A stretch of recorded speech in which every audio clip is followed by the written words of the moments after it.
تنضم إلينا من تونس فرانشيسكا ألبانيز، المقررة الأممية الخاصة المعنية بحالة حقوق الإنسان في الأراضي الفلسطينية. سيدة فرانشيسكا، سعيد جدا أن تكوني ضيفتي للمرة الثانية في برنامج استوديو العرب على قناة المشهد. أهلا بك.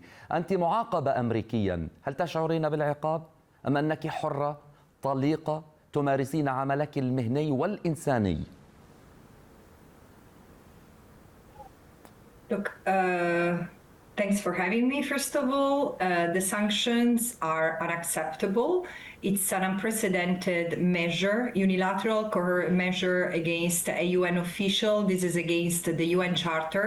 It's against the UN Convention on Privileges and Immunities. I've been sanctioned for doing my job as a special rapporteur, which is to document and report on the violations of international law committed by Israel in the territory that it has occupied. The Palestinian territory that it has occupied since 1967, according to the International Court of Justice, unlawfully. So, of course, the sanctions from the US are heavy, but I'm continuing to the best of my capacity to do what I have to do, as you can see. طب شكل هذه العقوبات، يعني عندما نقول فرضت عقوبات على السيدة فرانشيسكا، ما هذه العقوبات؟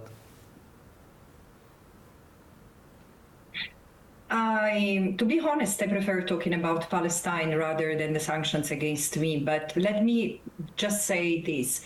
Formally, I have been sanctioned and I've been brought under the executive order that punishes the judges and prosecutors of the International Criminal Court, which is the court mandated to investigate and prosecute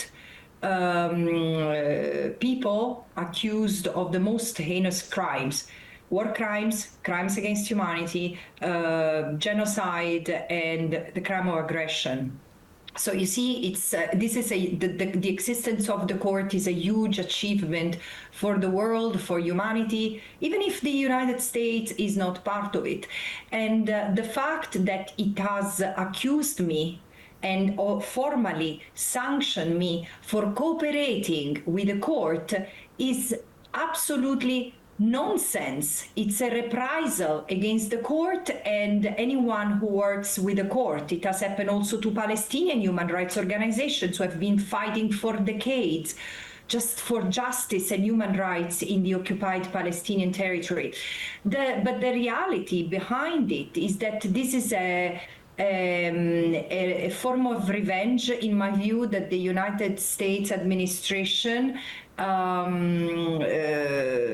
decided to take because of my last investigation on the businesses and the private entities that are involved in what I called in my report an economy of occupation. Israel is profiting from the exploitation and the oppression of the Palestinians and the depredation of the Palestinians. So on the one hand, it's enabled by arms manufacturers, civilian businesses, construction enterprises, trade and universities, banks and pension funds. On the other hand, allow them to profit, allow these entities to profit.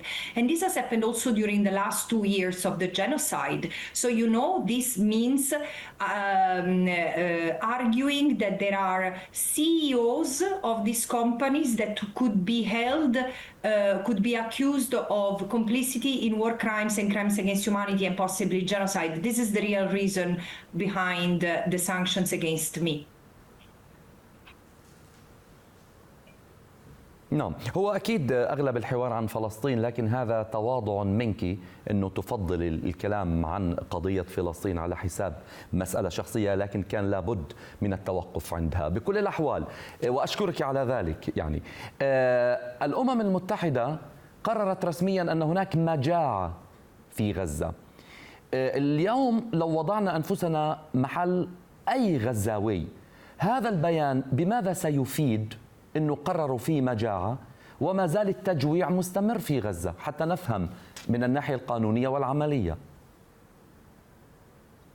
No, look, I mean, as a special rapporteur, and I speak for other colleagues of mine, other independent experts and special rapporteurs, including the special rapporteur on the right to food, who's a leading expert. And in fact, he has raised the alarm that there was famine in Gaza already in 2024. Why? Because there were people starving in Gaza, not in the numbers that we have today, but already in 2024. So I think that report came when the crisis was already enveloping the Gaza Strip, and now what we know is that 500,000 people in Gaza are starving. They might die any moment, and of course, children, disabled people, people with chronic illnesses, people who have been deprived for 2 years of any decent treatment are the first who will fall. Look, the thing is that what are we waiting for? What else do we need to see? Because the genocidal assault against Gaza, why do I call it genocidal, is because it's destructive. Genocide means the intentional destruction of a people as such. And this is what Israel has said, this is what Israel has done, this is what Israel has not been punished for, and this is what Israel continues to be allowed to. We continue our life disgracefully. This speaks to our misery rather than the people in Gaza themselves. And we can blame the UN, but eventually the United Nations is an organization made of states. It's made of states like yours and like mine. And no member states, neither yours nor mine, is doing enough. In my case, I can tell you, rather the contrary. The country I come from continue to provide political support, to provide weapons, to buy intelligence and spying tools from Israel. So this might make my state complicit and my fellow nationals complicit. This is why, I don't know how it is in your country, but in Italy, like in the rest of Europe, there is a brewing revolution. I mean, people are mobilizing en masse against the genocide and are trying to take people to account. There are ministers who resign from their functions. There are judicial proceedings that start against governments. Of course, in Europe, the response is very fierce. Europe is showing European countries are showing the real face of the democracy that they have predicated for decades, which are ready to crash in many instances in Germany, in the UK, in France, in my own country. They're ready to crash freedom of expression and freedom of association and solidarity in the name of protecting a state which is accused of committing war crimes, crimes against humanity and genocide in front of the two major international tribunals, the ICJ and the ICC. This is the state of the world. طيب، أنت مقررة خاصة بحالة حقوق الإنسان الفلسطيني في الأراضي الفلسطينية. عندما يتحدث رئيس الوزراء نتنياهو عن إسرائيل الكبرى، ما الأخطار المحدقة بالشعب الفلسطيني؟ نحن الآن نشهد إبادة، وأقول إبادة باعتراف الآن دول ومنظمات حقوقية أن هذه إبادة. هل هذا يشكل خطر تصريح نتنياهو على فلسطيني الضفة أيضا، وربما على فلسطيني الداخل في مناطق 48 يعني في إسرائيل حاليا؟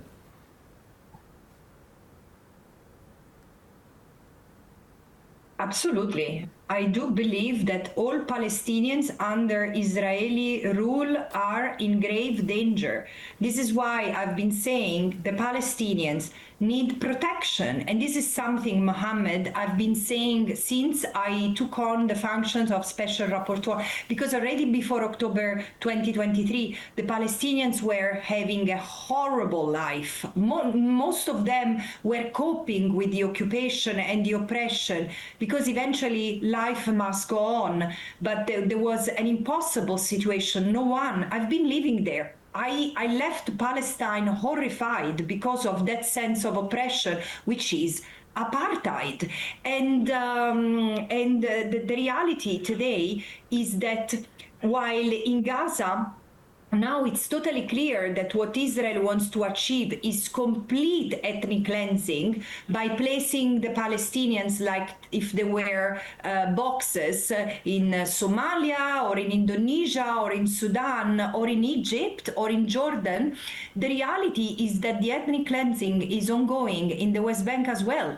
The annexation is ongoing. So the question is, where are other states? Don't they realize that this is a threat to everyone? Because as the people in Lebanon know very well, and I had predicted this, Mohammed, in March 2024, in Gaza, Israel has literally tested two things: new weapons of annihilation and measures of mass containment.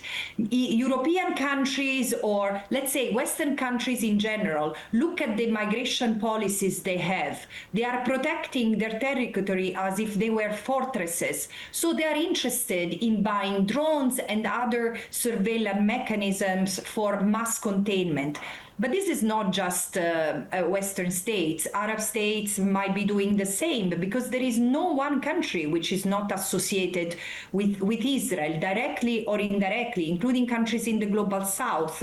So this is why I'm saying there is a danger. In Lebanon, they have already experienced the violence of the everyone becomes killable, everything becomes destroyable, because associated to a destroyable idea. Today it's Hamas and Hezbollah, tomorrow who knows. But this is the world that Israel has dragged us in. And I really make my pledge to Arab leaders who are listening to us, as I speak also to principled European leaders. There are not many, but there are a few, and other leaders in the global south, to intervene, to step up, to stop staying in the margins, because we need a new multilateralism. And I've seen, for example, the countries that have joined the so-called Hague group. It's a group of countries which have agreed on critical measures to take to stop the genocide in Gaza, to stop the aggression in the West Bank. And this starts with arms embargo. Each member state must, and I say must because it's a legal obligation, stop transferring arms, buying arms, exchanging intelligence and other forms of surveillance to start with, and then stop trading. This is the first steps that each member state must take. And this is why I'm really pledging Arab states to stand up for the Palestinians, because I know that their heart is there, and most needs to be done to confront this alliance that is led today by Israel and the United States, which is completely leveling and destroying multilateralism. طيب، إذا كانت إسرائيل سيدة فرانشيسكا تتذرع بحربها على غزة بحماس، اليوم في الضفة الغربية نرى المستوطنين يعيثون قتلا، يخربون ممتلكات الفلسطينيين بحماية جنود إسرائيليين، يتلذذون في انتهاكات لدرجة أن الإعلام الإسرائيلي بعضه مش كله صار يحذر من فلتان المستوطنين في الضفة الغربية. ما المطلوب دوليا للجم هؤلاء المستوطنين إذن؟ Yeah, no, I think that Israel has completely lost its principles and its soul. And I believe it in the sense that I've always found in my interaction with the Israelis a dichotomy, because every Israeli would come across, all Israelis I've met during my life in Palestine and others, they come across as really nice, good people until you generally talk about Palestine. And then, of course, there are the Israelis who are against the genocide today, Israelis against apartheid and permanent occupation. They are a minority, but they are there. But what we are seeing today, it's a complete collapse of any social values, and the society is as divided as ever. You have 10% of actually more than 10% of the Israeli Jewish population which lives in the colonies. And while until 20 years ago, we could say that the colonies were primarily for economic reasons and the ideological settlers were the minorities, Today, I'm not sure that besides numbers, this is the case. Settlers go around terrorizing the Palestinians, torching their belongings, their homes, and their orchards, uprooting their trees. It's unbelievable what I see every day happening to the Palestinians under occupation.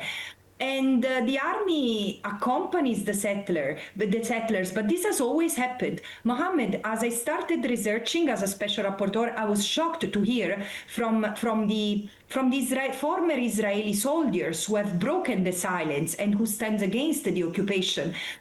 And they would say, look, it's the settlers who control what happens in the West Bank. It's the settlers who tell the young soldiers where to go, whom to arrest, etc., etc. Of course, there is the Shin Bet, there is the Mossad, there are the security services, but in charge of the security in the West Bank are first and foremost the settlers, and we see that today.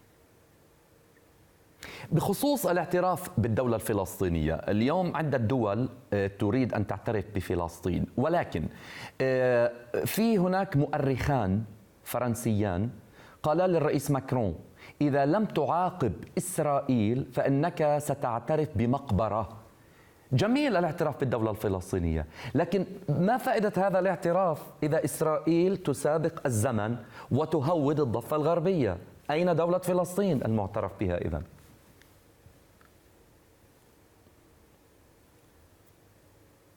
Look, let me tell you something that I've realized over the past months. There is a journalist that made me notice that I often use the word apocalyptic in Gaza. And I say it's beyond catastrophe because the Palestinians have endured many catastrophes. The Nakba was the first historical moment, but what is happening today is apocalyptic. And I've always realized that, I've always thought of the term destruction. But in fact, etymologically, the word apocalyptic means revelation. Apocalypsis, it means what becomes visible. And this is what becomes visible, that even the two-state solution for Israel, but for many, many others, has been not a solution, but a distraction. It's the two-state destruction that has led the situation to become what it has become. So the Palestinians have done the most incredible and collective sacrifice, accepting to have a homeland in the 22% of their ancestral land. And then Israel, in fact, since 1995, has never negotiated in good faith.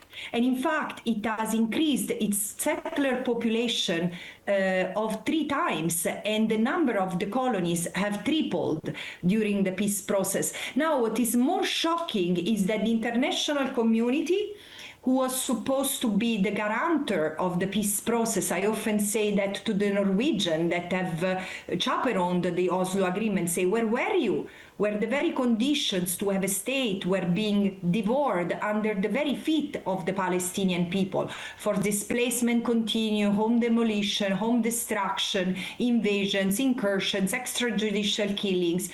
This is the result of 57 years of impunity only in what remained of historical Palestine. So 2 states, yes, but what does it take to recognize a state?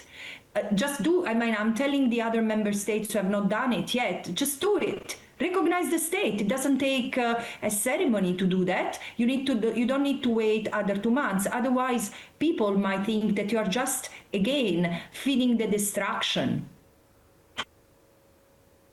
نتنياهو اليوم بيقول أنه نحن في حرب منذ 3500 سنة والحرب قد تدوم لعقود. بكل الأحوال يعني هذا ليس سؤالي. سؤال ما قبل الأخير كي لا أطيل عليك، وقد يكون هذا السؤال ما بعرف وجداني عاطفي. 2 سنين تقريبا من الحرب على غزة، الناس تقتل. ليش القوانين الدولية تخرس تصمت إذا تعلق الأمر بالفلسطيني؟ Mohammed, first of all, I'm glad you didn't ask me to comment on the words of the ICC wanted Benjamin Netanyahu, because I will only comment at this point on the answers he gives when he faces a tribunal, as it's commanded by international law. I would disagree with you. I don't think that international law has failed. International law is very clear. And look, if I were a dry lawyer, just looking at human rights as a set of norms, I think that what's happening today is brilliant. 3 generations of people at least are speaking the language of human rights. Palestine is, again, in its being apocalyptic, is showing us who we really are as individuals, as societies, as countries, as states, as an international community. And frankly, it's very clear the world is divided between those who want the application of international law and those who do not want it. But it's clear that international law is as understood as ever. Never we have heard so much talking about the Nakba and colonialism. What is faltering is political will. It's political leadership that is not abiding by international law. So as a special rapporteur, I call for justice, and everyone who's responsible for not taking adequate measures to prevent crimes and to stop crimes, to address crimes against the Palestinians, everyone should be called to account, politically or judicially. أخيرا في اللقاء الأول ذكرتك بأنه أو قلت لك بالأحرى أنك يعني محبوبة جدا لدى الفلسطينيين والآن مشهورة لدى أحرار العالم، واليوم تزدادين حبا لدى هذه الشعوب وتحديدا إلى الفلسطينيين، وتوجه رسائل مباشرة إلى الفلسطينيين.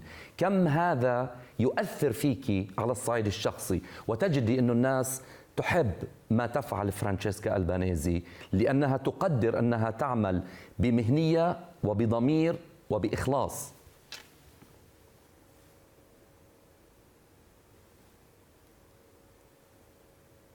Look, I think, well, first of all, I think that the Palestinians are such a generous people. I've seen Palestinians opening their arms and welcoming even traitors. They have a capacity to endure and forgive that is unprecedented, and I so commend them. I often tell Palestinians should never thank me. I'm doing what is right and what I'm mandated to do. So it's not an act of charity, but it's just because as a Southern Italian, and also given the background of people from my region, we have, many of us have fighting mafia-style techniques and illegality as part of our DNA. But you know, I realized that for many, I have become what someone called the icon of what is just. And it's because I say what is in the law, in international law, in a very accessible fashion, and I don't bend. I don't bend in the face of smears. I don't bend in the face of attacks against me, my family. I don't bend in the face of threats, and this is who I am. So I think that this is what is making me so beloved. I know, because I see wherever I go, there are squares full of thousands of people. But this is why I'm telling the leaders of the world, do you see that we are not in the last century anymore? There are generations hungry, really hungry for principled leaders. I've never realized that in the place of the world I come from, in Europe, for example, there could be appreciation among young people for the leaders of South Africa or Malaysia. I've seen people in demonstration carrying the picture of the Prime Minister of Malaysia or the former Foreign Minister of South Africa. This is why I'm saying it's phenomenal. This is Palestine is paying an incredible, abominable sacrifice, but we have the possibility to emerge better. But we really need to do the right thing, to speak the right language and to do the right thing. Really, we need to practice love for humanity and for each other. This is the ultimate lesson, that if we miss to learn and practice, it will be a disaster for all of us, and we will miss very much human rights when we don't have them anymore. إن شاء الله لقاء ثالث معك يكون قد انتهت الحرب في غزة. شكرا. من تونس فرانشيسكا ألبانيز، المقررة الأممية الخاصة المعنية بحالة حقوق الإنسان في الأراضي الفلسطينية. Thank you, Mohammed. Bye-bye. Bye.